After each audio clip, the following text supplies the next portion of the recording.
Principal માનનીય શ્રી પ્રદીપભાઈ, જેઓ ગામની ચિંતા કરી રહ્યા છે અને ગામને આગળ કેવી રીતે લઈ જવું સતત એ પ્રયાસ કરી રહ્યા છે તેવા ગામના આગેવાન શ્રી સરપંચ સાહેબ, સાથે આવેલ પત્રકાર ભાઈ શ્રી, સાહેબ શ્રી, ગામના વડીલો અને જેઓ દેશની આવતીકાલ છે અને એમના ઘડતરના નિર્માણમાં જેમનો ફાળો અમૂલ્ય રહેલો છે એવા શિક્ષકગણ અને ગૂગલ જનરેશન એવા વિદ્યાર્થી મિત્રો, આપ સૌના હૃદયમાં વિરાજમાન માં સરસ્વતીને મારા વંદન કરું છું.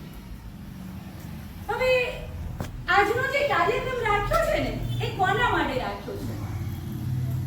આજે કાર્યક્રમ રાખ્યો છે સ્વચ્છ, શિસ્તબદ્ધ અને પ્રેરણાદાયક શાળા બનાવી. શાળાની મિલકત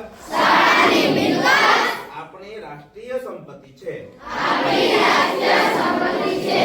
શિક્ષણ, ચારિત્ર નિર્માણ અને સમાજ સેવામાં સહભાગી બની સમરસતા અને ભાઈચારો કેળવીશ. શાળાને તીર્થમય બનાવીશ. આ 5 સંકલ્પો હું મારા જીવનમાં લાવીશ. અસ્તુ, જય હિન્દ, જય ભારત.